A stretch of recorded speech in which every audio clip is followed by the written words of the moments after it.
Hello there, my name's Brandon and I make pictures out of tiny squares. And in this video I've got another time lapse for my ongoing series of 1-bit Detective Boy pieces. As always, this is on a canvas size of 200 by 200, but the actual artwork area within the borders there is 160 by 144. My idea for this one is that it's going to be set outside on a rooftop. And I've got a few animation ideas related to that that we'll get to later. But also one of the things I wanted to do with this was to explore a different pose for the main character.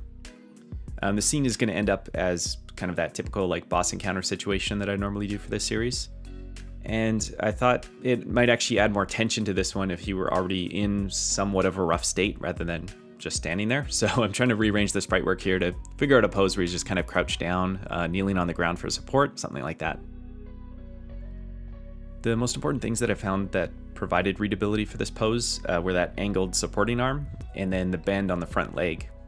That little combo was sort of like the best readability that I could figure out within the strict limitations here.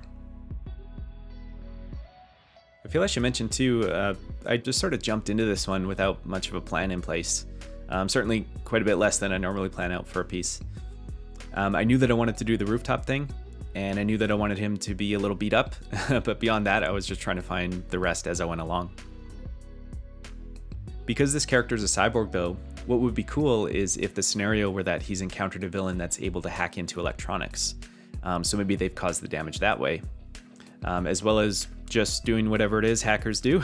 I guess in this case I'm saying probably just running chaotically through the city, shutting down all sorts of electronics and just having a good time that way.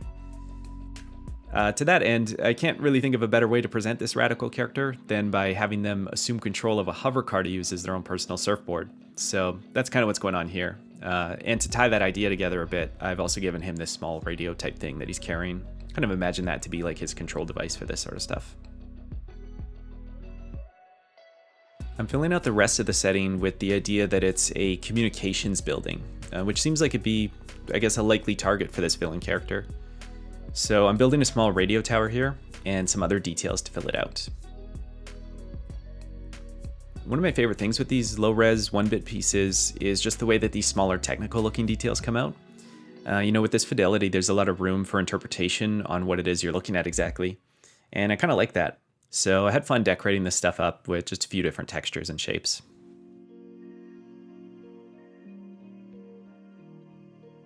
Alright, now that the main scene's in place, I wanted to highlight some of the animation work for this one. The first thing that I'm working on here is figuring out how to make a raining effect for this style. And I've started this by creating a single raindrop that I then multiply out to cover the scene. I've outlined this in black so that it cuts through whatever artwork it covers, rather than just kind of disappearing over it. And I've added that gray background just for now so that I can see those outlines while I work. My first idea here was to create 3 unique frames, and to have the raindrops just placed at random spots on each of those frames.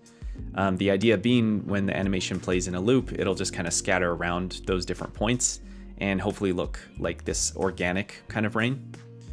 However, I didn't really find that this was the case. It's sort of an optical illusion, I guess. Like sometimes I look at it and think it's good, but mostly when I'm looking at it, it looks to me like there's just kind of single raindrop sprites, almost just making these circular movements on the screen. So what I did was to go back and actually create a fixed alignment for the drops. So now each of them travels along a set line, and it's basically just a tiled approach.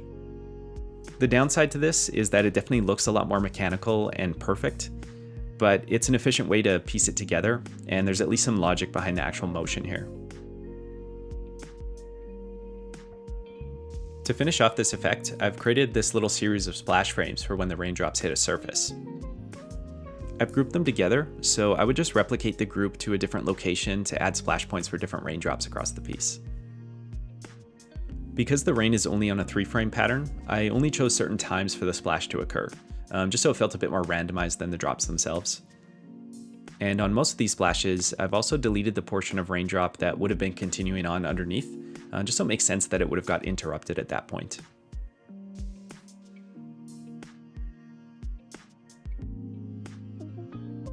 I wanted to put one of these splashes on the hover car also, except the whole thing is going to be bobbing up and down. So to avoid having to move it while there's a splash going, I actually just use that to dictate the bobbing rhythm itself for the hover car.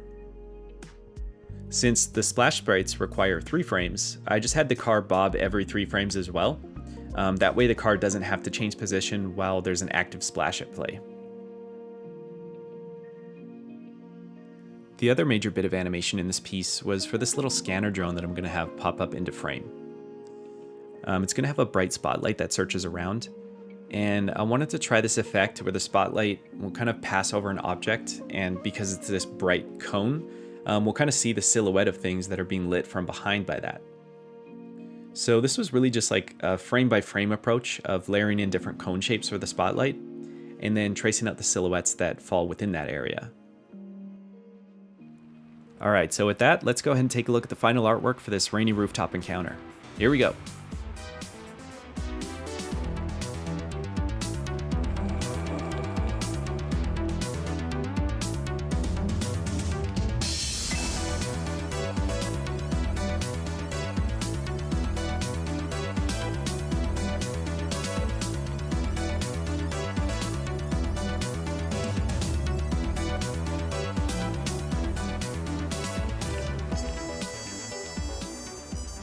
Alright, so there's a lot happening here in the final piece. I've added a few supporting animations just to kind of bring everything together.